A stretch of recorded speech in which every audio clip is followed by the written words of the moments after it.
Right on. That was the first time for me. Oh, I need to move this. First win, first time for you. 53 Can't days. believe you counted the days, Santi. It's so funny. I was just looking at the amount of days since Sam Adeniran last played, actually. Oh, And what was uh, that? How many? Matthew Rocchio reminded me it had only been 2.5 weeks since he last featured. Yeah. I think it was like FC Dallas. Oh, But okay. I was thinking it was Miami, but then I was no. He played later, but I couldn't remember which game. yeah, and the funniest thing is I realized how much these last couple of weeks had really started to feel like half a season in and of itself. Like with how long things have been dragging on without a win, with all the controversy with Sam. And so it's not like the fact that he had been out of, well, we also had a midweek game. So it wasn't necessarily that he had been gone for this extended period of time, but we really thought that he wasn't going to appear for City anymore. And so to me, it wasn't necessarily like the length of time he was out. It was just the concept that we didn't have on our radar that Carnell would be out. We did have on our radar that Sam wasn't going to play for City anymore. It'll be fun to talk about him too. Have to. No. Okay, let's give it a go.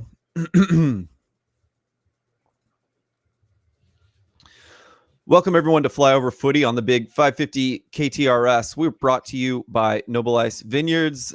Everyone, we have a win to talk about, and I think everyone's jacked to talk about it. And not only a win, but a lot of topics to cover today as well. And then Matt might be trying to cover Colorado at the end for Santi and I, who have to leave, for those that are going to stay for the wind down in our podcast version. But you know, Matt, you're extremely excited this morning.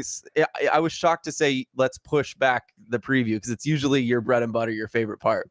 That's how excited you are. It is. I'm sorry to interrupt. I'm just that excited right now.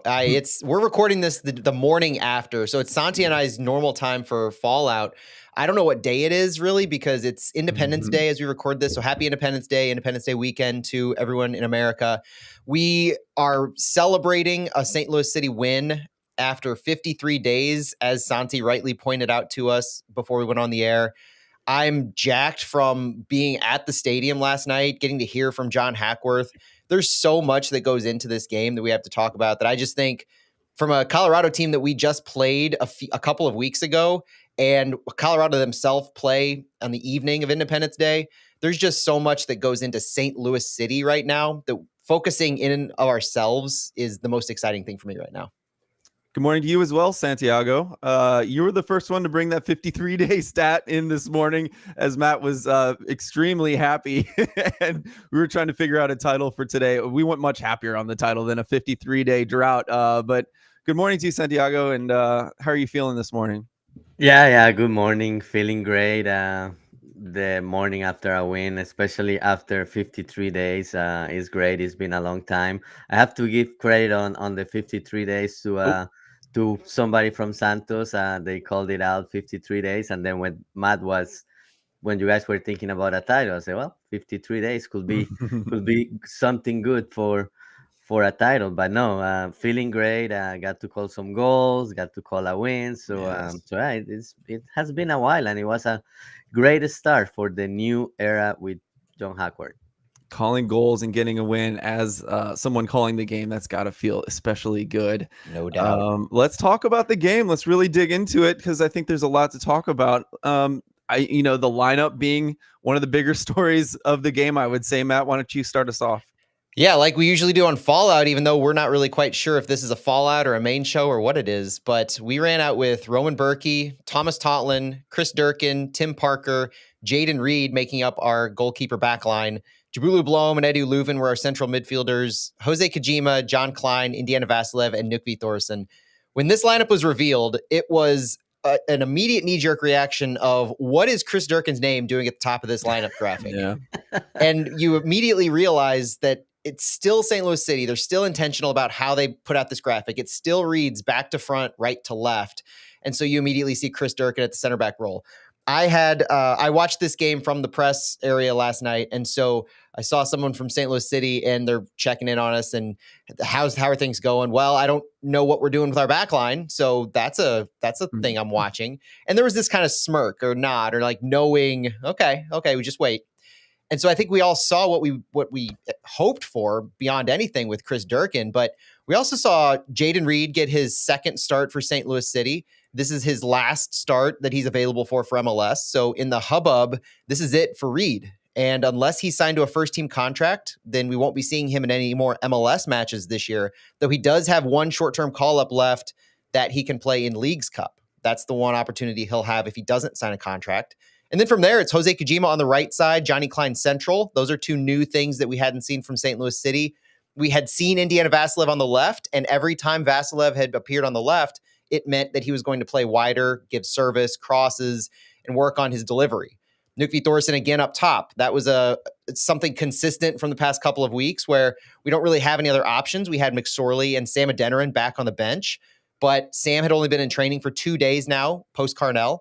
And McSorley, we weren't sure if he was going to appear or not. That was his final loan as well. So Brendan McSorley has no loans available. He will not be appearing for St. Louis City unless he signs a first-team contract. And then we had some explanations for this postgame. So as we saw the things develop and we saw that things like Michael Wenzel went 90 for St. Louis City 2 last week, and we knew that there was a reason why he wasn't starting. We had explanations both during the game and post-game for why this lineup was set up the way it was. But I think it was a good mix of consistency from what we had been seeing, but also with Jaden Reed too, because he had played before, but a new mix of Chris Durkin at center back and seeing Klein and Jose Kojima in different positions that played out really interesting during the match.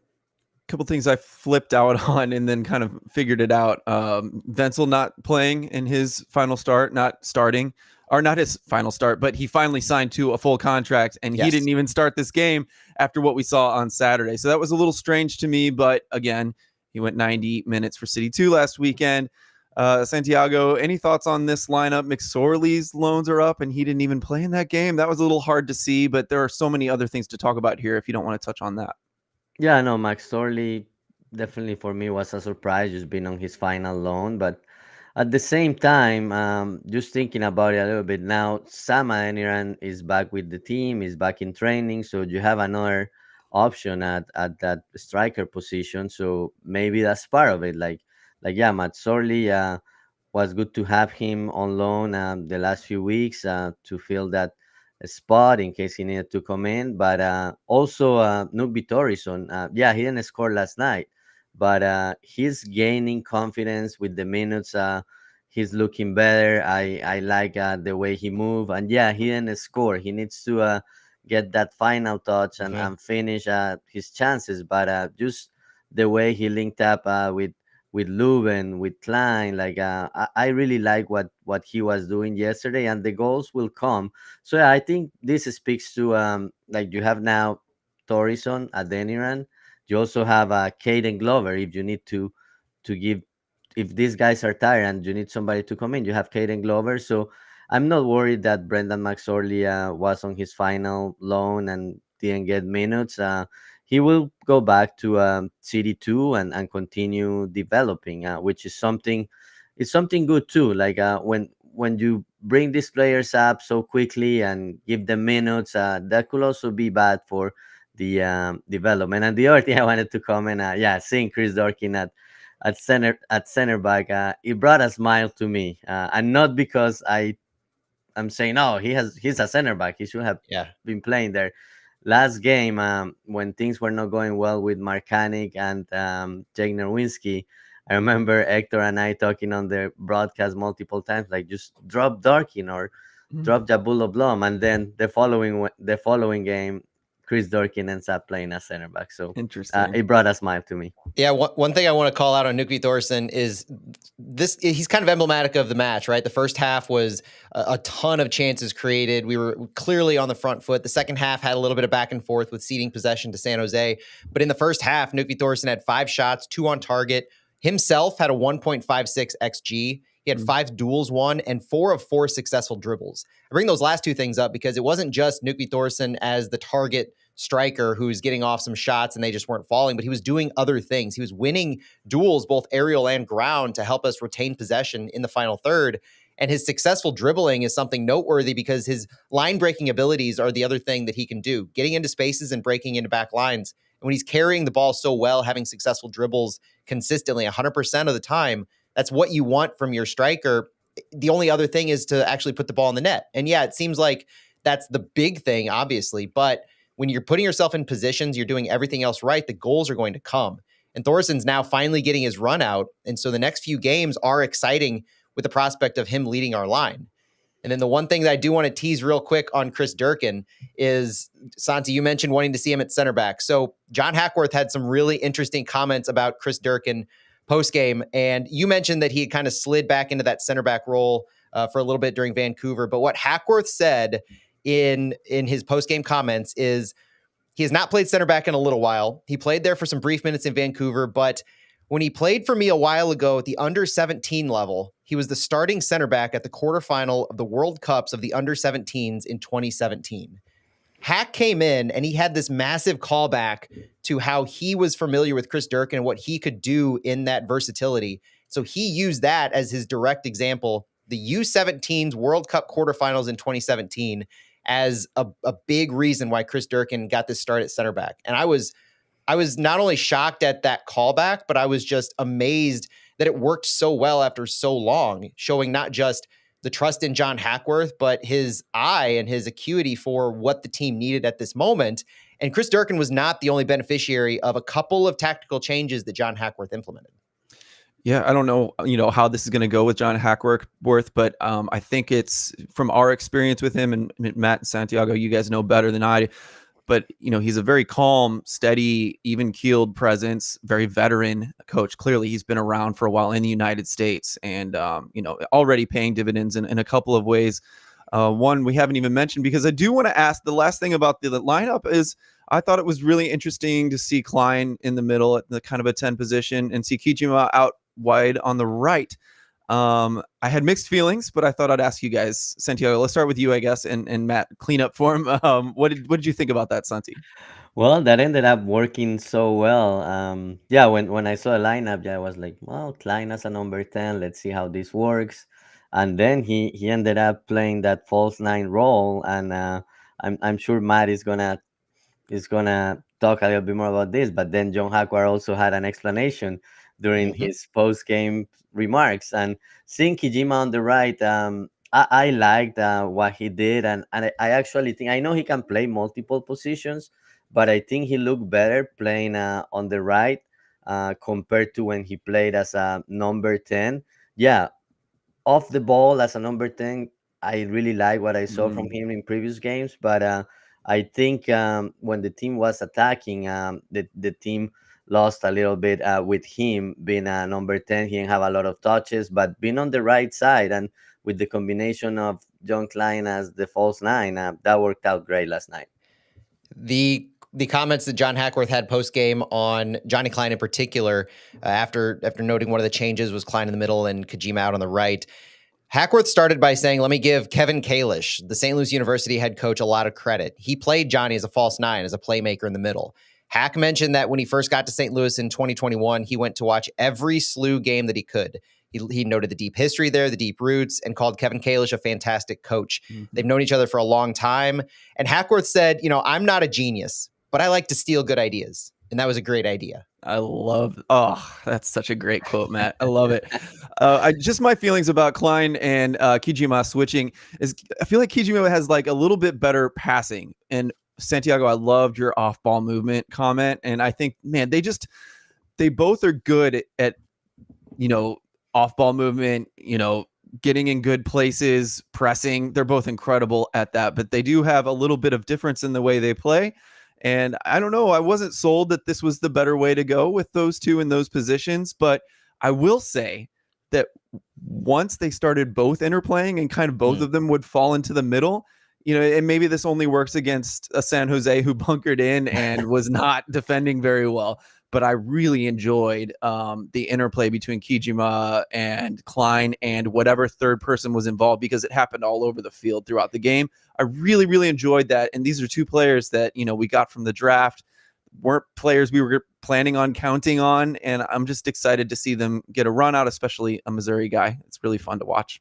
John Hackworth said on Jose Kojima afterwards, and this speaks to what we knew his experience was with guys like Chris Durkin, Indiana Vasilev, and Akil Watts with the U.S. youth national team.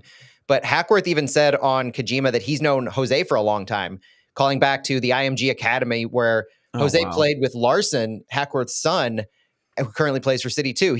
Hackworth got to see him with IMG, so he's known him for that long, and he's always thought of him as better in wide spaces, sometimes unless he's playing at the 6. So when he's in those attacking roles, get him in those wide spaces. Kojima has proved he's versatile, can play anywhere. His performance against Miami showed that.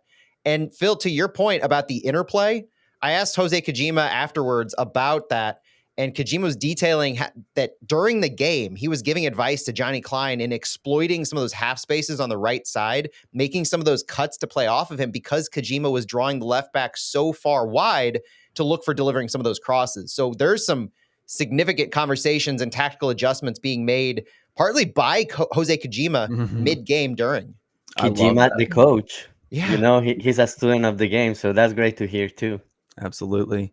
Good stuff. Well, let's get into the juicy details here. Let's talk about some of our goals and plays that happened throughout the game in the first half. I guess we'll start with here, Matt. Get us started in the 9th minute, it looks like.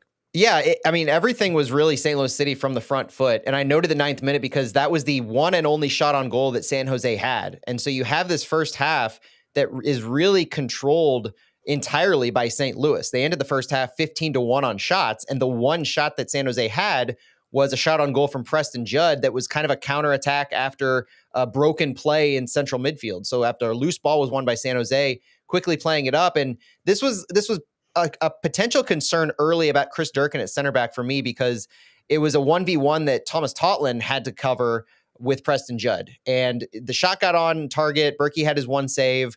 And then after that, it kind of eased down. St. Louis continued on the front foot, so they didn't let San Jose get any semblance of a rhythm after that. And it was created from a broken play. So it was clearly more of an aberration than anything. And then you had Knut Thorsen with so many opportunities. I mentioned his 5 shots in the first half. He had a really close shot on goal at 15 minutes that went over the net after Indy had a 1v1 win on the left side. You had 19 minutes where Johnny Klein had this great step over from the middle to his left, and the shot went just wide. I think this was one of the best opportunities that Klein had in the entire game. And I credit Jaden Reed for creating this, because Jaden Reed recovered a loose ball, created a chance, and carried the ball wide left into the spaces of the left channel. I loved this move in particular by Jaden Reed because we don't often see St. Louis taking advantage of the space that they're given. They usually either try to play it more quickly when they get the ball. They don't carry it as much. They don't dribble it. Jaden Reed saw all the space in the world, and I haven't seen this much more than Edu Leuven had done a few times, where he's willing to take the space given to him to progress the ball up by carrying it. And Jaden Reed did this, he took the space that was given to him, and he created the chance for Johnny Klein to have by drawing the defense to him. So it's St. Louis. This is emblematic of St. Louis working well together with the spaces given to them, as well as making San Jose uncomfortable and pulling them out of position so that they can do more things on the ball. Just this entire first 20, 25 minutes was an impressive performance by St. Louis.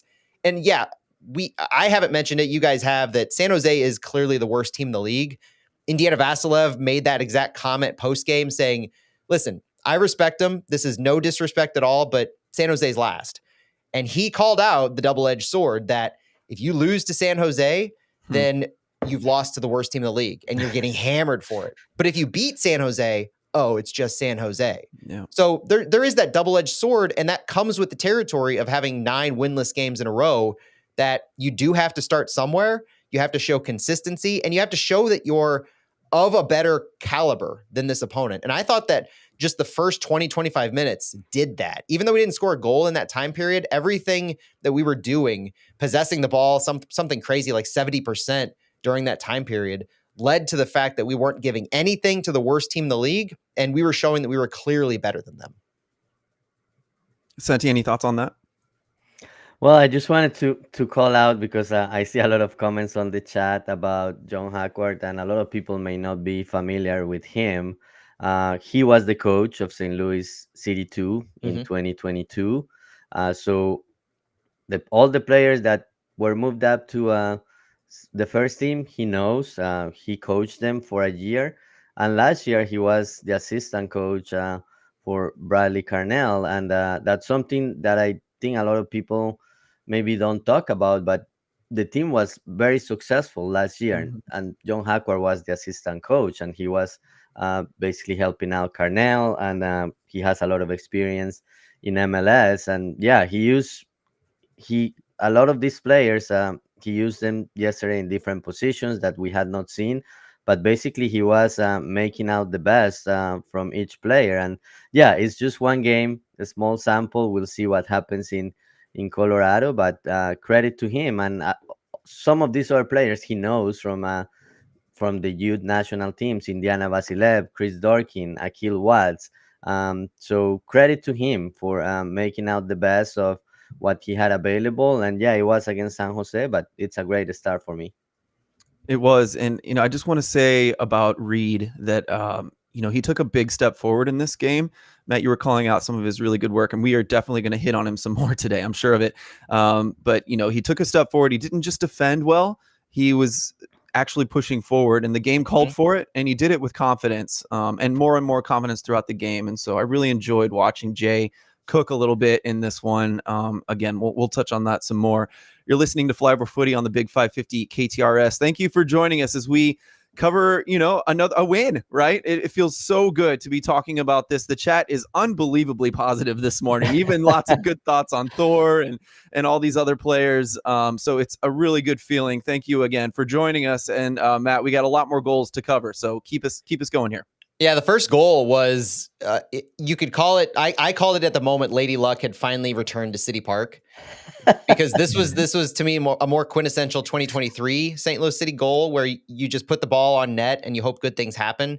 It was more of a transition goal. I thought Jabulu Blom highlighted himself really well in this game. We haven't really talked about Blom yet, but Blom, Hackworth said at post game that one of the things he told Blom, he didn't say at what point he told Blom this, but he said, "I want you to win the ball back and give it to Edu Leuven." That's what Hackworth said at the end, and Leuven clarified that he knew exactly what he meant, because Leuven, as the playmaker, the guy on the ball, you want to progress the ball as quickly as possible, and he trusted Leuven to be carrying the ball. But this play in particular didn't go to Leuven; it went to Indiana Vasilev in an extremely wide area. You had Blom win the ball like on the right channel, or not win the ball, but receive it from Durkin over in the right channel, and then he played it so far wide, cutting so many lines. He cut I think the pass did go between the attacking line to the midfield line, all the way back past the back line as Indiana Vasilev received the ball. It was quite an impressive pass from Blom. And when Indy found it, he took the space given to him. He drew defense in, he worked his way into that left channel, and then he passed it to Edu Leuven, who himself created just a bit of space, had a step over, and then just put the ball on net. And it was an Edu Leuven, he called it a knuckler, where the ball had so much topspin on it. And I think Mhm. Brian McBride even called this out on the broadcast, that the topspin had Yarbrough misjudge it so badly, thinking that the ball was going more directly to him, when it just dropped and died. And it died right in front of him, perfect spot to hit the ground and bounce over top of Yarbrough to go in. And you could see the expressions on everyone's face. Indy threw up his arms like, how did this go in? This was amazing. We're finally getting back to this kind of thing falling for us. And so I think all the players realized just the type of Leuven's goal this was. smile too. Yeah. Yeah, the players realized the type of goal this was, but this was also that same kind of goal where if you are a great player, like Edu Leuven was credited by so many people post game as being a great player, and you could really see his leadership shine through, had the captain's armband last weekend. But great players do great things in normal moments that end up making the difference. And I think that's what we saw with Edu Leuven in this moment. Yeah, and it Absolutely. looked like a shot that, oh, maybe will Yarbrough will stop this. It doesn't. It's not a strong shot, but yeah, definitely he put a lot of topspin on it, and William Yarbrough just miscalculated and it bounced. But hey, luck was back. But yeah, that pass from Jabulo Blom, I was looking at the highlights last night, and I was like, wow, that's a great pass. Jabulo Blom deserves some credit for starting this play and leaving Basilev with Matt. You mentioned it passed the attacking line, midfield line, and it just gave Indy a lot of space to work with, and then he found Edu Leuven to take a shot, and then finally the goals were back. City winning, playing well, and it was great to see that. And Matt, you also mentioned that you had a little bit of a streak at the press box. So why don't you tell us about that? This was my, I think, fifth time total sitting in the press box watching the game, and it was the first time St. Louis had won. So I was sweating bullets going into this game, sitting up in the presser, and knowing that I had yet to see a St. Louis City win from this location. It was a couple games earlier this year during the streak. It was Copa America, or the not Copa America, the Leagues Cup last year against Club America, and then the LA Galaxy last year. So I'm excited that I can actually go up to the press box and not be worried that St. Louis can't find a way to win with me watching from that vantage point. I do want to say really quick, not to be a Debbie Downer here, but Yarbrough is, I think, the worst goalkeeper in MLS by the stats. I do have some stats to back it up. I'm not just going to say that. Yeah. But goals allowed per 90 last, shots on target against. So he's getting a lot of shots on target against him as well. So that's not all his fault. That's their second to Montreal in that. Save percentage, the lowest. So, let's not get too crazy, but the players didn't get too crazy. They were kind of laughing about it, like, how did that just happen? Yep. But the last thing I'll say, though, is that it does feel like our luck was switched in this game on top of it going well for us, right? And like the referee seemed like he was on our side in this game, and I don't know if I've felt that way all season. That was his first match, so just like, man, what a game. That was really interesting. It did feel like a change in so many different ways. So yeah, those were just my thoughts, Matt. I know we have a lot more to talk about if you want to keep going. Yeah, and that's a good underlying thing to remember during all this is a celebratory time for St. Louis City that comes off the heels of a really down, depressing start to the week. It's really been a topsy-turvy week for St. Louis City in general. Monday, when Bradley Carnell was dismissed, Indiana Vasilev even said he didn't realize that Carnell was gone until he showed up to the training center and heard and saw the news. It was that kind of a week for St. Louis City where they're dealing with all this stuff internally, trying to make things of it. And they had this, I called it a tasty opponent yesterday morning, where San Jose has shown that they can score goals. They're not any slouch of goal scoring. That's not what their problem has been this year. It's their defense has had so many holes. And we previewed San Jose appropriately, I think, commenting that Yarbrough is not their first option at keeper. Daniel is, and he was out with hamstring surgery. And Yarbrough has been atrocious in goal in a lot of different ways. Those stats, Phil, that you mentioned, back up exactly what the eye test has shown for San Jose this year. They allowed 6 against LAFC. I mean, this is a team that is just so poor defensively. They've now allowed 56 goals through 21 games. And so you do have these moments where you can credit a top spin that makes the ball bounce, but you do also have to acknowledge the caliber of defense that San Jose has and how poor it is. Perfect opponent to play in this moment where you need somewhat of a softball. You do need a little bit less quality of an opponent to really get you going that you can build momentum from and create the consistency. And so I think a lot of the things that St. Louis did, it wasn't just luck, though. And I want to be very specific. I called out some of the moments in the first 20-25 very specifically because this first half, everybody that watched it knows, if you check the FotBob momentum, if you check any of MLS stats info on X, you'll see that St. Louis dominated just about every phase of this game. When you're going up against an opponent that has a keeper with the worst goals against stats in the league, and you go against a team that is last place, allowing 56 goals, you need to have a complete performance against them, especially at home. Otherwise, you're going to invite conversations of you being in the same caliber as them. And that's absolutely not what St. Louis City ever wants to be considered is one of the worst teams in the league. You can say now that St. Louis had a poor run of form, they had tactical issues, but this separates St. Louis at least from San Jose, which is exactly I think the absolute floor that you want to be is separating yourself from the worst teams in the league. And that's where I see St. Louis right now. The second goal that St. Louis scored, holy cow. St. Louis City has coined this the Alex Langer special, and multiple players post game commented on this. This was everything that went into this goal was exciting to me. And I'll start from even before the free kick itself, because this highlights Jayden Reed again. Jayden Reed, I said at this point, he was I was not ready to anoint him as anything close to a starting caliber left back or consistency, or we should sign him. One game was not enough sample size for me. I loved what I'd been seeing from City 2, but one game on the MLS level, not enough for me. 2 games, starting to see it kind of coming around. I see that one supplemental roster slot open, and I think, okay, maybe we give him a shot. I don't know. Definitely want to see him one more time in Leagues Cup. But I call him out because right before this play, Jayden Reed is the one who led to the free kick that led to the goal. And Benji Kikanovic was going to be beaten by Jayden Reed again. Reed had put himself in so many good spots high up on the field. All Kikanovic could do was foul him. And so he fouled Jayden Reed, and we earned the free kick. Leuven and Vasilev stood over it.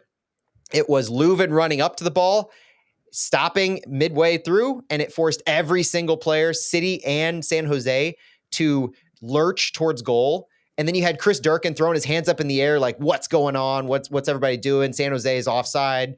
And then you have everybody come back. And as soon as everybody comes back, Indiana Vasilev makes his run. Jose Kojima cuts the line at the exact right time to draw everybody back and Kojima forward. The space that Kojima created, the run was timed so perfectly, and he had space for days behind that line. And my goodness, what a cross from Indiana Vasilev. That ball was placed in the exact perfect spot that it needed to be in, and it was clinical from Kojima from there. It was a Great. pretty one. Yeah. Go ahead, Phil. No, I wanted to throw it to you because that had to be fun to call. Yeah, great execution. It's funny because when we were talking about the first goal, people kept talking about William Jarbrough on the chat that, yeah, he's not the best goalkeeper. And we had Leuven and Indy in front of the ball. And I was actually calling for Leuven to go for a shot just because knowing that William Jarbrough had already made a mistake and just test him and see what happens. And there was no wall on the near side. I couldn't believe it. Yeah. Right. So I was like, go for it. For it. I was calling for that. But then he stops and the defense hesitates and just great execution. Basilev putting the ball where it needed to be, and Kijima with the finishing to get his first goal in MLS. He scored one against Houston in CONCACAF Champions Cup, but this was his first on MLS. So yeah, it was great. Great to call, great to see. I was just enjoying myself last night. That was especially a good moment because the first one I was like, that felt a little lucky. The second one was not luck. That's something straight from the training ground. Really good stuff there. Anything else, Matt, before we jump into the second half?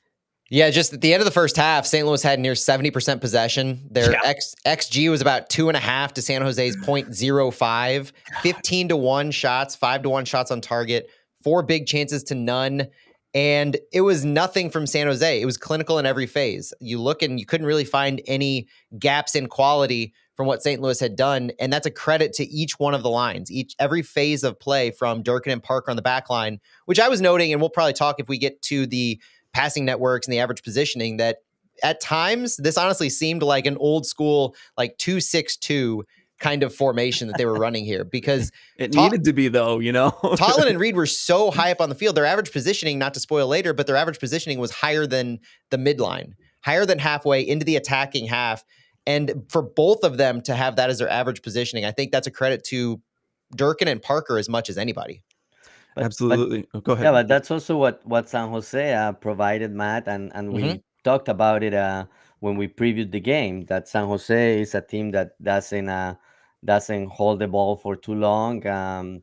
Basically, they are not possession based, and we were wondering what St. Louis was going to do, and that's an adjustment I saw last night. St. Louis, so you mentioned 69% possession at the end of the first half. Yep. St. Louis was so patient with the ball, something we had not seen before. They showed glimpses of it during the year when they were trying to work on being better with the ball, not trying to use so many long passes. But yesterday I saw that adjustment, lines more compact, guys being patient until they found the spaces. So that was a great adjustment by John Howard too, and I wanted to call that out. One of the things that I think really plays into what you're talking about, the being very intentional, very patient on the ball, is just the number of sequences that we had, the number of passes, the number of carries that led into the final third. It wasn't just us having 70% possession and then ending the game with still greater than 50% possession, but it was the number of passes into the final third, the number of passes into the opposition's penalty box. Throughout the whole game, St. Louis had 134 passes into the final third. San Jose had 24. That's an insane stat for how much the momentum carried for St. Louis and just how little San Jose was getting into our defensive third and how much we were living in their defensive third. Passes into the opposition's box, 14-2 St. Louis. This was St. Louis on the front foot the entire time. And I mentioned that because the volume of passes, both into the final third and into the opposition box, indicates the number of sequences that we had. We weren't sending the ball into the final third, getting it out, sending it back in on the same sequence. So St. Louis is still leveraging their direct style of play. It still matches what Lutz and Hackworth had said postgame. It matches that we're still having that same directness to our style. We're still pressing high. We're still the same St. Louis City team. We're just having so many chances, so many sequences. The volume of sequences that were direct is the cause of our high possession last night, not the fact that we were possessing the ball and trying to work it around horizontally. I sit next to my buddy Tommy Atkinson, and he was the person I did the very first STL Soccer Report show back in 14 or 15. So it's fun to talk to him again. We haven't been as close until recently again, but we were joking about it. What percentage can we get up to in the second half from 69 up to maybe 71, 72 in the last 10 minutes of the first half, rather. I mean, it didn't happen, and obviously the game changed. And I thought we were going to score a ton more goals because of that. I thought, well, we're forcing San Jose to actually possess the ball. Now they're playing into our hands, and it didn't happen. But there's plenty to talk about. We got to rush through this second half a little bit, but there was less action to talk about. Yeah. Matt, why don't you get us started on the second half there? Yeah, the second half to me was mostly adjustments tactically, with San Jose dropping to 5 in the back to start the second half.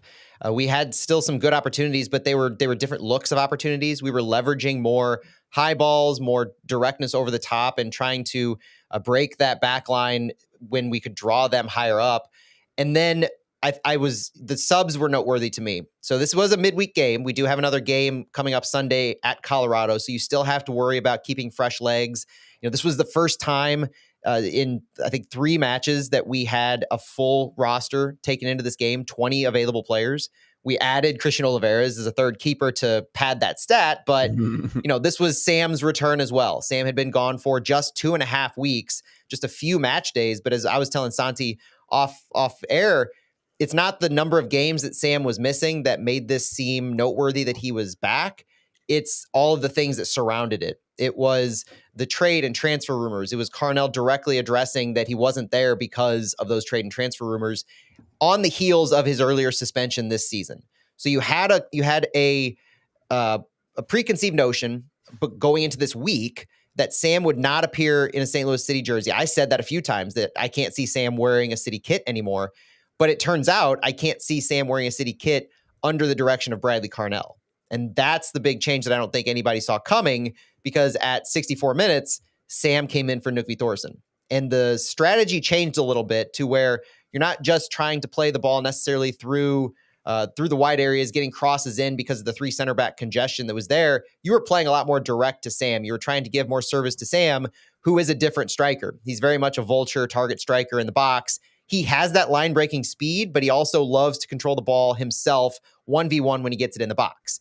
And as excited as a lot of people were to see Sam, I think the reaction is, I would say, 60-40, 70-30 to excitement, because you saw the downside of Sam in the second half. You saw the propensity to get the ball and for himself to take it direct to goal, regardless of the pressure that was around him. There was one moment in the second half in particular where he had the ball and he had an open John Klein to his left, and he took it 1v2, I think it was. And so Sam has skill, quality on the ball. You cannot doubt that. He does make things happen out of nothing. So in and of itself, I'm not upset with Sam taking those chances, but when a better chance presents itself around him, I would like to see him be a little more aware, not necessarily less selfish, because I like strikers who are selfish. I would just like the awareness to be better and the willingness to pass it off and create that final moment. If you know your quality draws defenders in, you passing it in that moment is just as much a reflection of your quality to draw defenders in and earn that respect of the defense as much as it is your willingness to give up the ball. And so I want to see that change from Sam. That was my only downside to him, but it was great to see him back on the field. It gives us depth going into these next few weeks ahead of the transfer window. It backs up Lute saying that Sam is going to be available for selection as long as he's a member of St. Louis City.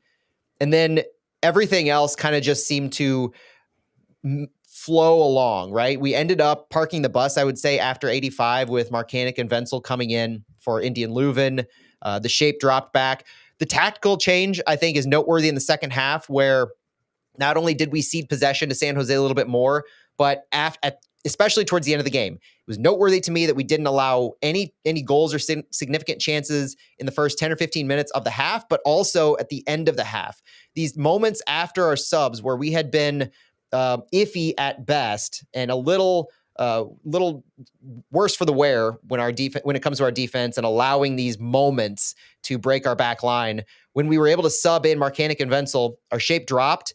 And that's something that I don't think Carnell had done much of, is be willing to drop your shape, drop your lines deeper in those waning moments. Because I remember Vancouver, Santi, we talked the day after Vancouver, how frustrated we were that we didn't see more of a defensive shift in protecting the 2-0 lead. What we saw at the end of this game, very much a defensive shift to protect that 2-0 lead. Yeah, instead of two fullbacks at center back, we saw two fullbacks playing attacking wide mid rolls, right? That was funny and fun to see, honestly. But to be fair, whether it is or is not Carnell's fault, when did we see Carnell get to defend a lead outside of Vancouver? I mean, all season Also I've been true. waiting for chances for him to get a kid in there, and I don't say much because there hasn't been a lead to defend. There hasn't been easy opportunities to get a kid experience when you have the lead. So that's been tough. Again, whether it's his fault or not, that was something I noted. But also, I wanted to also say that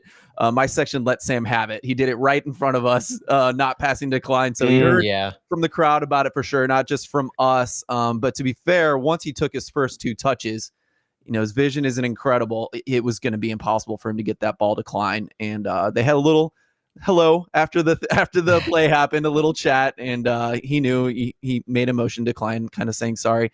Santiago, any thoughts before we kind of perhaps, can we fit in a lineup? Are we going to give that a try before we go, or do we want to just kind of finish up talking about this game? What do you guys think? I'm going to finish up with this game. I can preview Colorado. Okay, sounds good. But Santiago, any last thoughts on the end of this game here? Yeah, on Saman, and to me, obviously he had not been training. At least I know he was doing some work in the gym during these 2.5 weeks, but you can see that he was a little bit rusty. So that's why he didn't start last night either. But we knew he was gonna come in the second half. But yeah, it's just a little bit of rust as he trains more with the team and get like. That's the other thing. Like, he hasn't played with John Klein much. They haven't trained together for a lot of time. So yeah, just give it some time, and he will get back to that form he had early in the season when he was scoring and getting more minutes. So yeah, that will come. So that's what I wanted to say about Sam. Yeah, I will say that as we will pivot to Colorado, I wonder the kinds of takeaways that we're going to have from this game, because obviously you have the confidence in knowing that you can find a win now that you won under Hackworth for his first start, or his first appearance as the interim manager. You dominated the last placed opponent, so you did what you needed to do.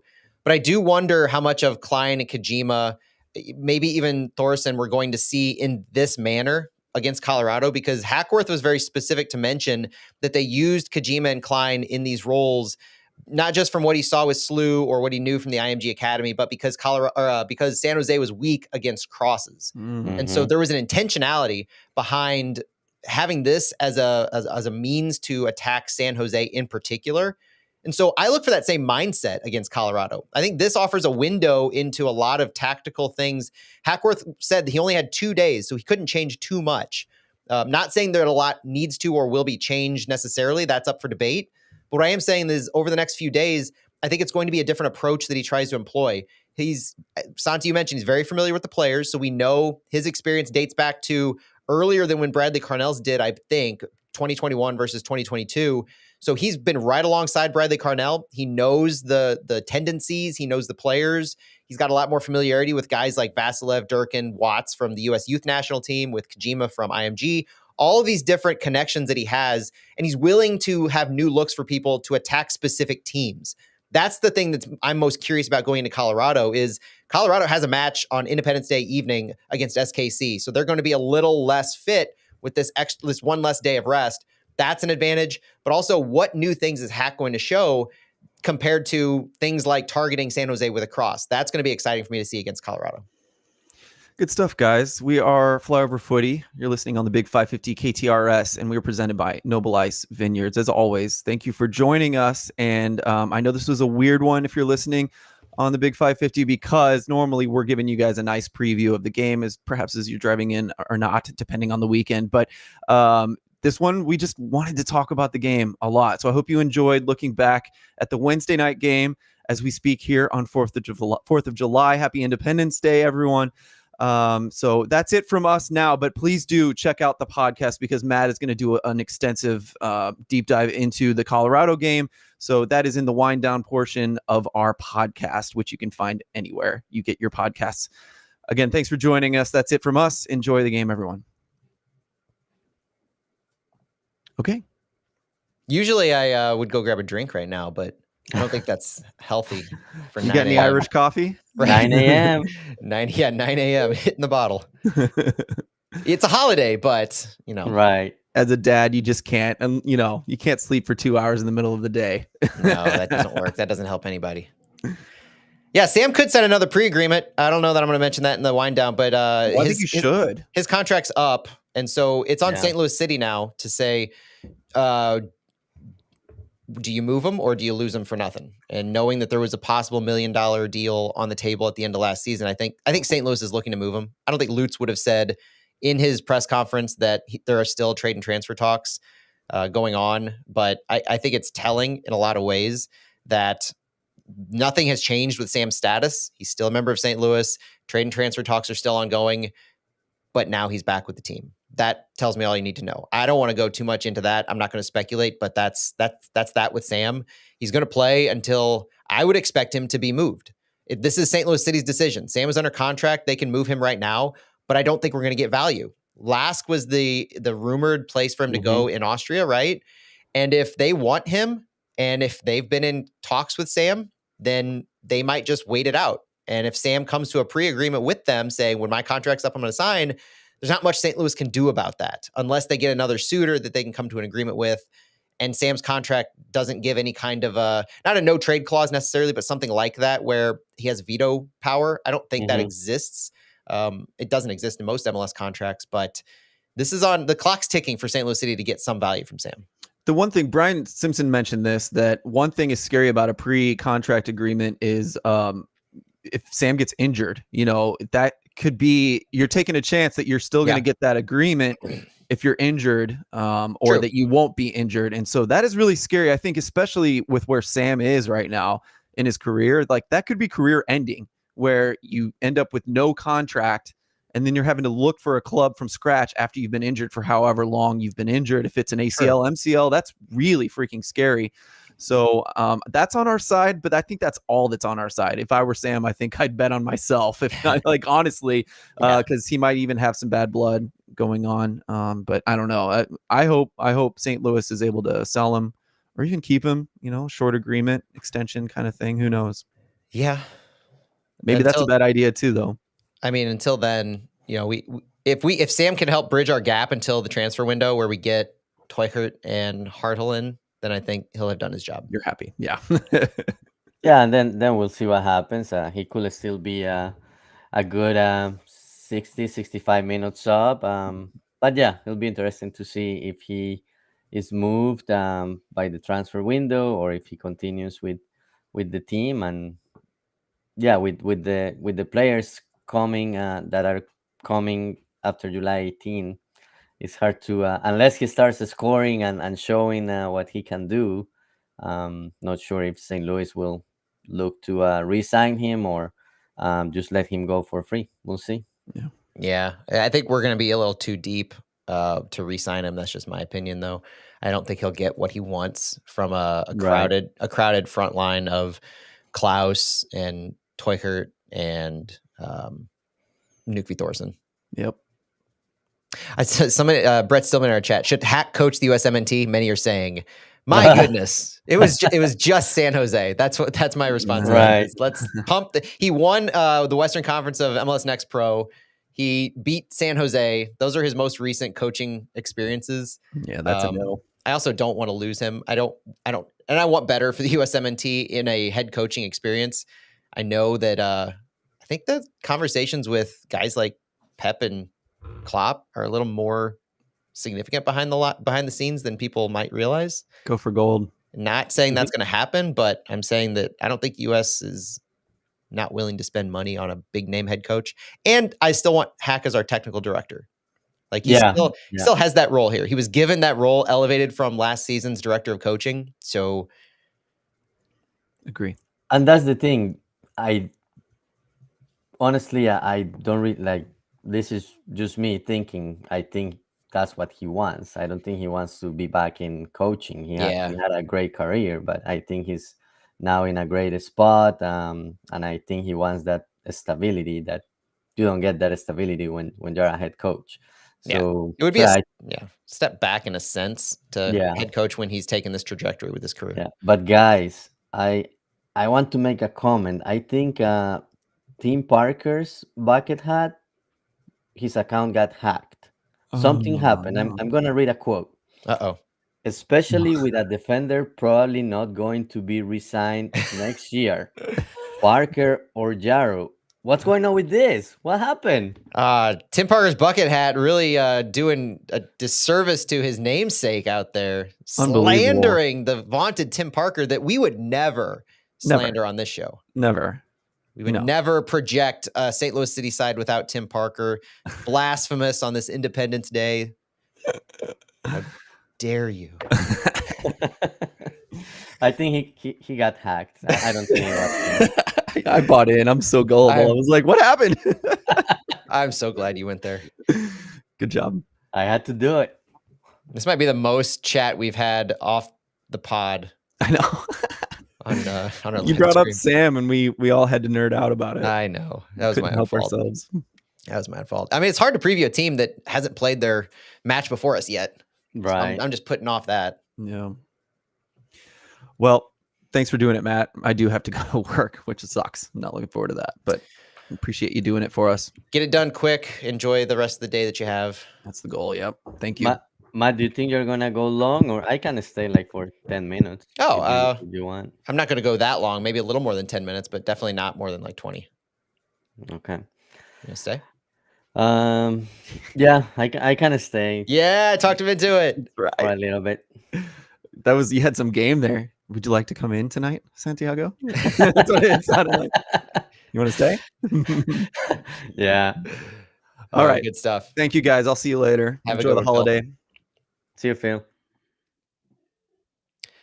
All right. I'm not sure how this is going to go, but we'll figure it out. Okay. Yep. All right.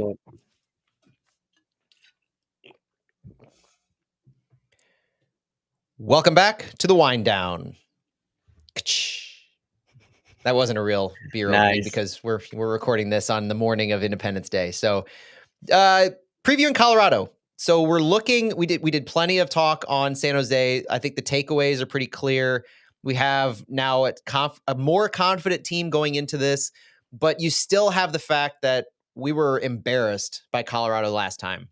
I think that's one of the things that I'm most excited to see is how will St. Louis bounce back against a team. While they were coached by Bradley Carnell at the time, it's not a vastly different St. Louis City side, but Chris Armas definitely out-coached him and definitely embarrassed us in our own house. A 3-0 loss at home might be viewed as one of the worst points of that 9 stretch of winless matches. I would say I would say that there's very little, and I remember doing this fallout afterwards. There's very little redeeming quality. It was a midweek match, so we moved past this as quickly as humanly possible because we didn't want to take anything away from this game. We didn't have much to take away from it, and so knowing how Colorado beat us at our own press, they beat us at the counter. They had a better high line against us. Had better transitions. Georgi Mihailovic had a hat trick. Those are the things just factually from the last time we played, which was just a couple of weeks ago. It was Colorado's third most recent game from when we're recording this. It was our fourth. And so Colorado does have less of a rest going into this. There are certain other qualities that you could look to, not just the bounce that St. Louis might have, but what Colorado has still in front of them. If you're listening to this on Friday or Saturday, then what the result was against SKC. So St. Louis City right now, as we're recording this, sits 11th in the West. We moved ahead of FC Dallas, who also plays on Independence Day. So that could change. 11th, 12th is where we're going to sit. Picking up points is helpful. 22 points now in 21 games. St. Louis still has a -6 goal differential and still looking for that first road win. So there's still a monkey to get off your shoulders here. There's still something to prove that you haven't done yet this year, which is that first road win. So I don't look too much into the form that we've had recently. I look to the San Jose game as a fresh start, a new beginning, as we called it, in not just the John Hackworth interim era, but also in how this St. Louis team can respond to things, the different adjustments that were made, the tactical approaches that Hackworth was willing to implement to target San Jose. I look for something similar in Colorado, finding their weaknesses, exploiting those. Maybe we see a different personnel lineup. Maybe we see a different tactical approach to Kojima being in the middle or having Klein out wide. I don't know what he's going to show based on what they see as Colorado's weakness. It's not about that last three. It's not about the form overall. It's about their continued response to Bradley Carnell's dismissal, to Hackworth's leadership, and what he's implementing. Again, after the San Jose game, Roman Berkey brought up having a clean sheet unprompted. You could tell that it was a point of pride for him that they were earning a clean sheet against San Jose. It was City's first clean sheet in a month since the June 9th game against Portland, and it was their first clean sheet victory since April 14th against Austin. Wow. 3 of the 4 wins that St. Louis has this season have been via clean sheets, with St. Louis's only other win being the 1 goal allowed against Chicago. So if you look so far at the trends, St. Louis, if they win, has been really good at not allowing goals, not allowing opportunities or chances. And when they don't win, it's anybody's guess as to how that happens. But Colorado comes into this, as we record, they're 9-8-4, tied for 4th in the West. They could jump over Vancouver if they beat SKC or even get a point from SKC to be 4th in the West alone. They have 31 points in 21 games. So they have 9 points more than St. Louis City. They have a +3 goal differential, 38 goals scored, which is 9 more than St. Louis City. Same amount of goals against, 35 right there. They're 5-2-2 at home prior to playing SKC on Thursday. So they've got a lot of wins at home. They are one of these teams in MLS that plays much better at home than on the road, and they've shown that consistently. They do play Thursday night against SKC. Our last meeting was part of a 3-game winning streak that they were on before it was snapped against LAFC here recently. So they were on a run. They have been a streaky team. And overall, I don't think we're going to see a whole lot different compared to what we saw just a few weeks ago. Well, as you mentioned, Colorado outplayed St. Louis a couple of weeks ago at City Park, but this is a new start. Like St. Louis had some mistakes that resulted in Colorado's scoring goals. It could have been a different game too. Remember that Edu Lubin missed that PK Yep. after Colorado went up 1-0. But yeah, that was a bad game. We didn't talk about it much, but it was one of the lows on this 2024 season. But this is a new team with new energy.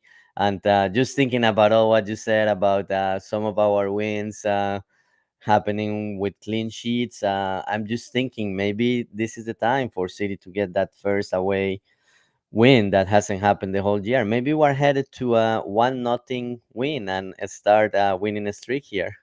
You never know. That would be pretty fantastic to be able to stop Colorado from their goal scoring propensity.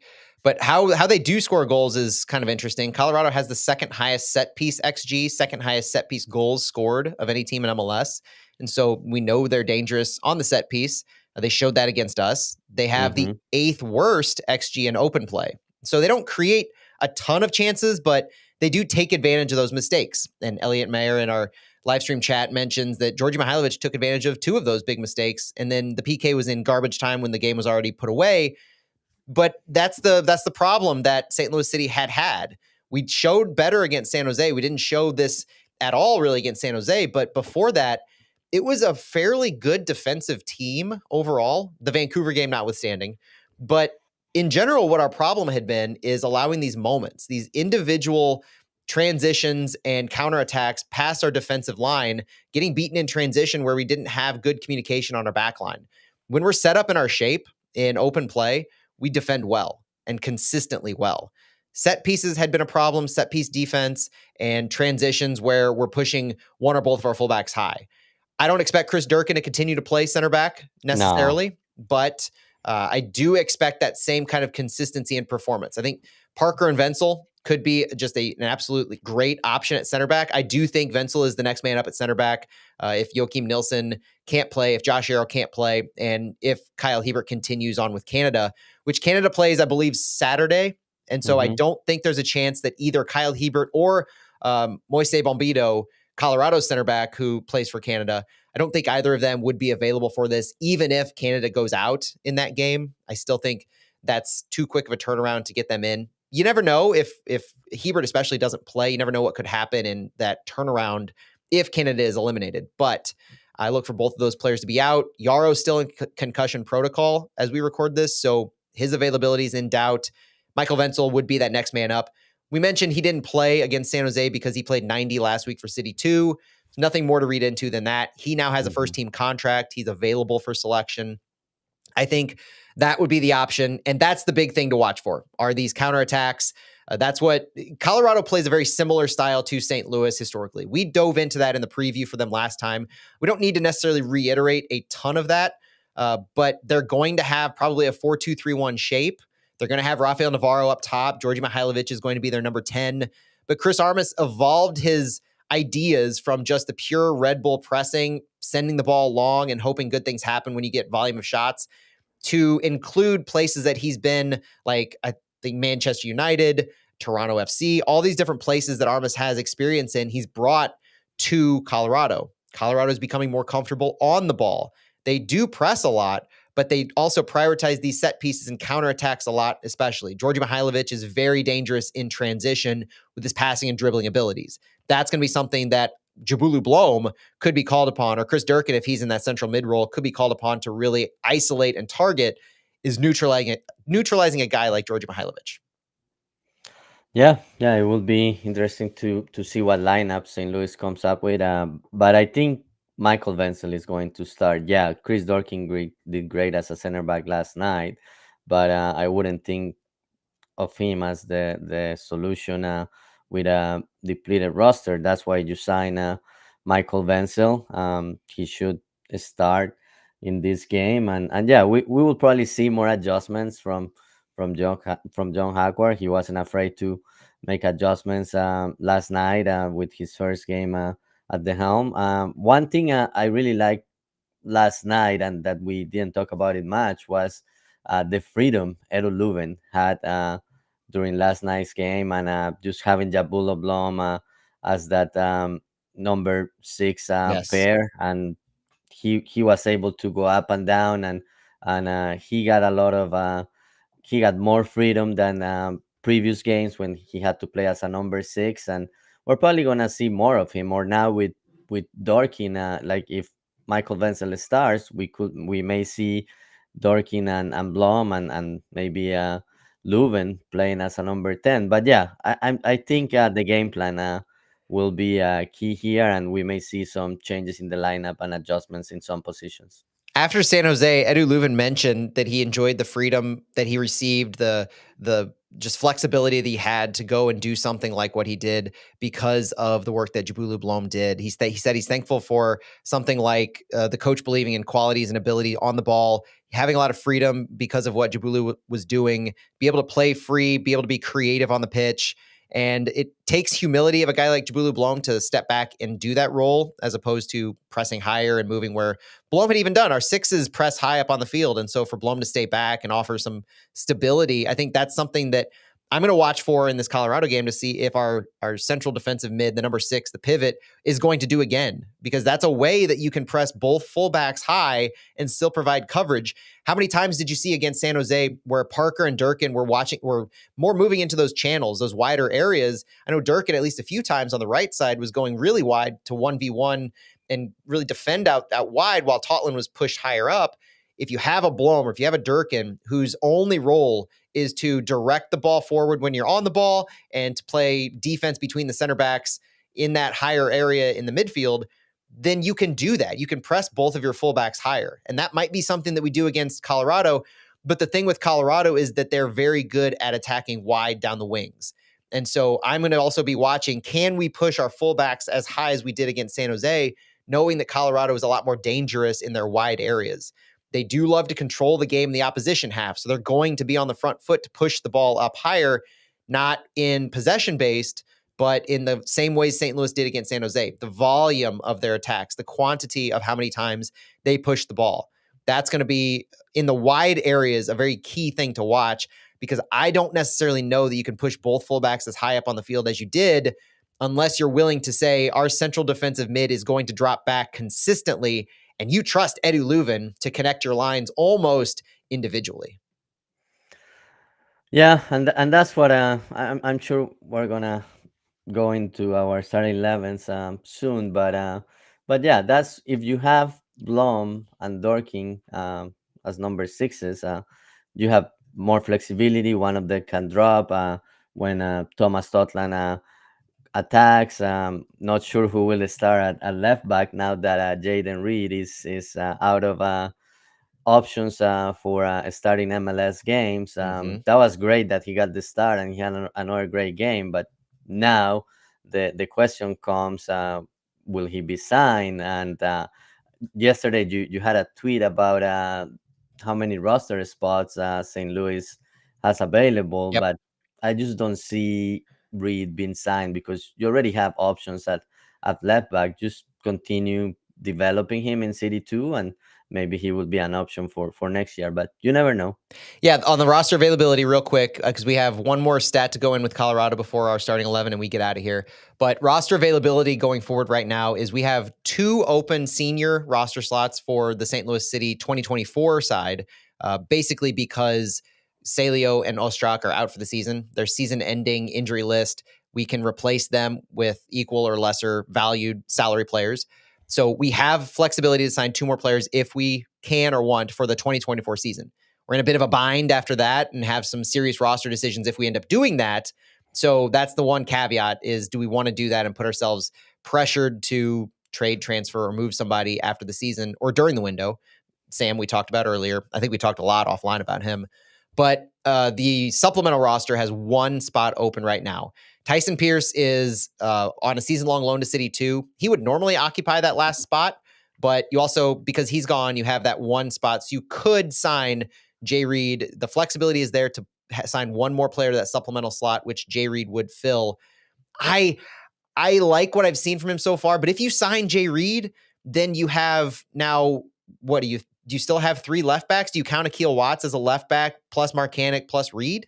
And then Kyle Heber as a And wild then card Kyle there Hebert. too. So It- yeah, It's not sure. quality, yeah, but there's a crowded back line right now that you don't want to get into a situation where you're just signing guys, take up roster slots, and then Hmm. they're third on the depth chart. Because what do you really do with a guy like Akil Watts at that point, who is going to play into my starting 11? But that's the only thing I could say on Reed is in a bubble by itself, he's shown enough quality, similarly to Johnny Klein, even approaching Michael Wenzel, though not for the Hmm. time period, that I think he's the next man up who would deserve a spot. Yeah, he has definitely shown with his 2 games that he's reliable. left back. But yeah, then you will have too many guys Yeah. in that same position. So we'll see. We'll see what the team decides. But yeah, very happy with what Reed has shown in his two games. All right, let's do one last look at Colorado before we get our starting 11 score predictions and get out of here on this Independence Day holiday. Colorado's pretty close to teams like Portland and LAFC when it comes to their directness. They have pretty few passes per sequence than the average team. We know St. Louis is still the lowest in sequence time. They still play direct. Even the San Jose game, they still played very direct. They just had a lot of volume opportunities. That was one of those passes into the final third, passes into the attacking penalty area stat I had against San Jose. 134 passes into the final third for St. Louis compared to just 24 for San Jose. The quantity of opportunities were there, and that's still playing direct for every single one of your sequences for St. Louis. It's not a change in overall style for St. Louis. I look for that to carry forward. For Colorado, they have the 8th lowest sequence time in MLS, 9th fewest passes per sequence, and the 9th quickest in direct speed. So, like I mentioned earlier, they are comfortable on the ball.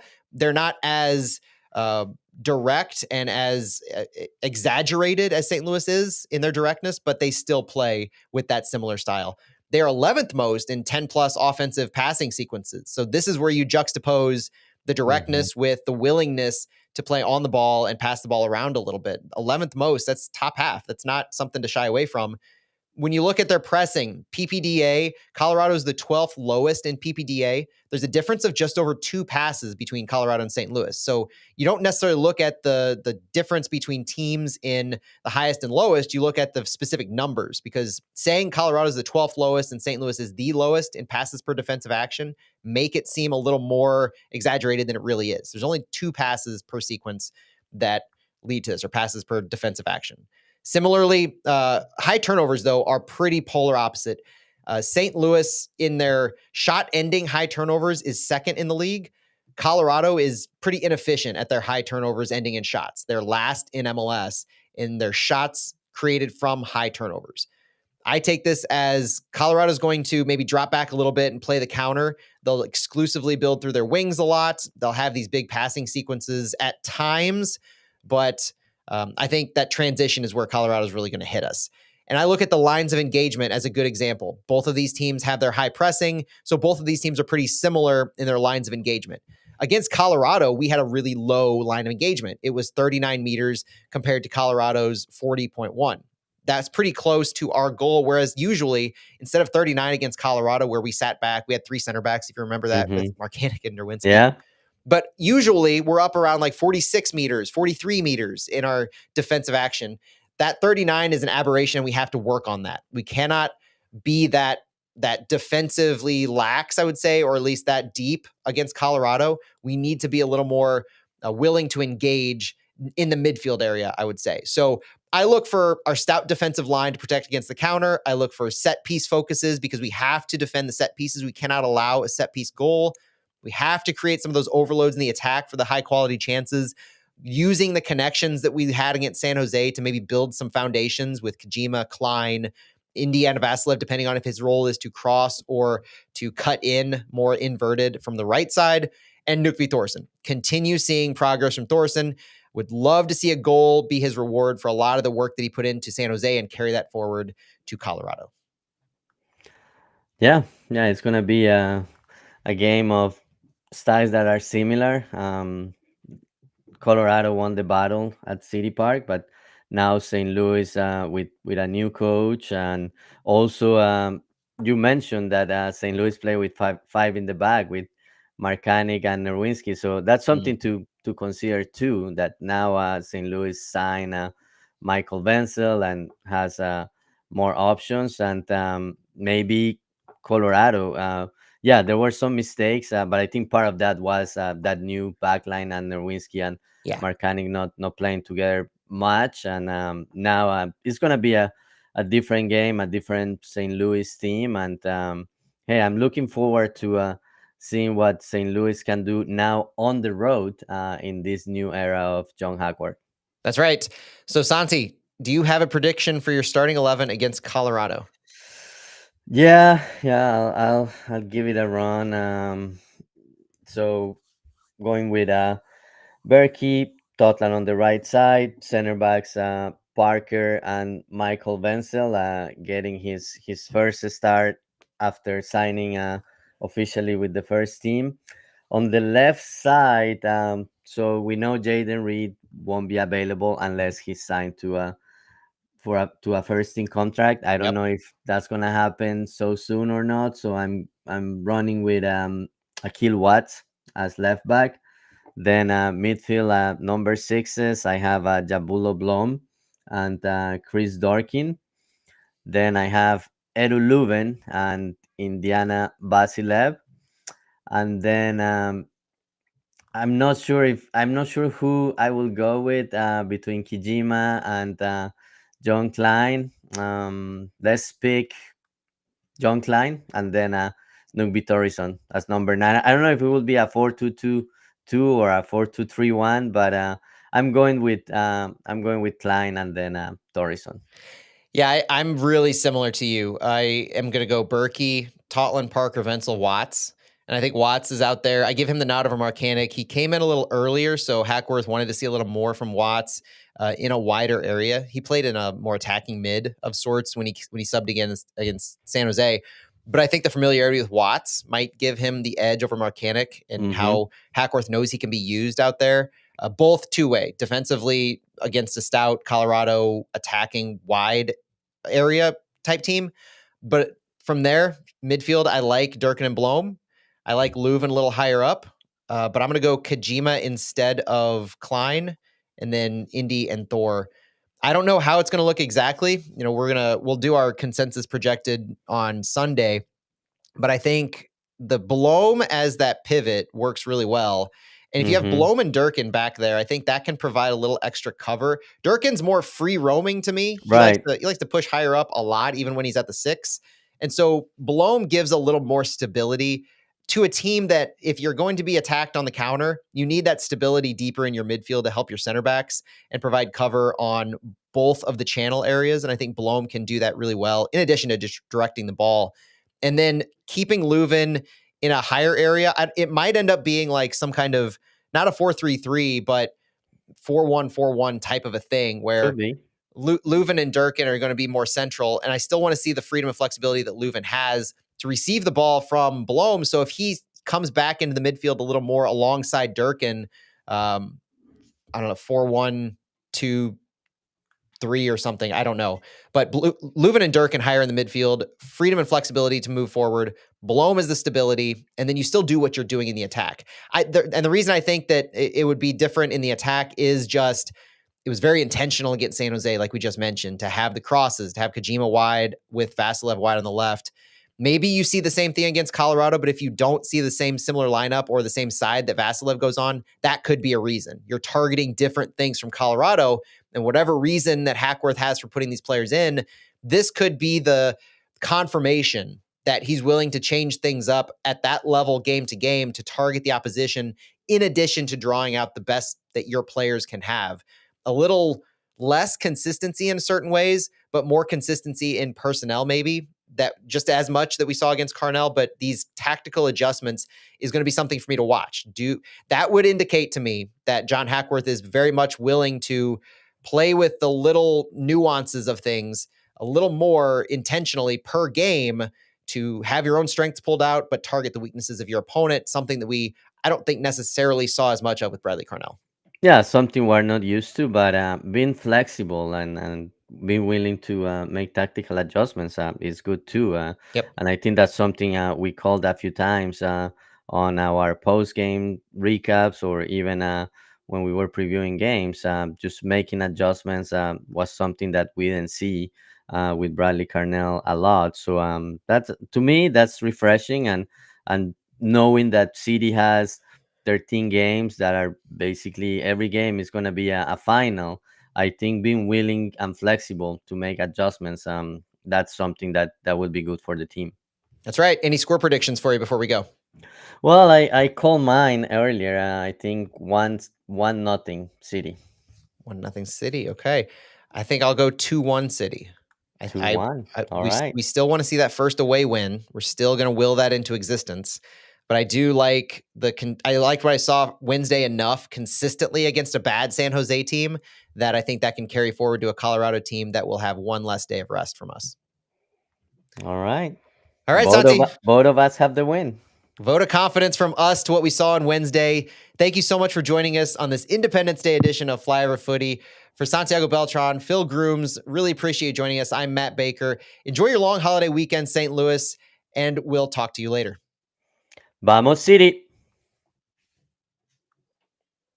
All right. Thanks, everybody, for joining us on the live stream, too. This has been an awesome way to start the holiday.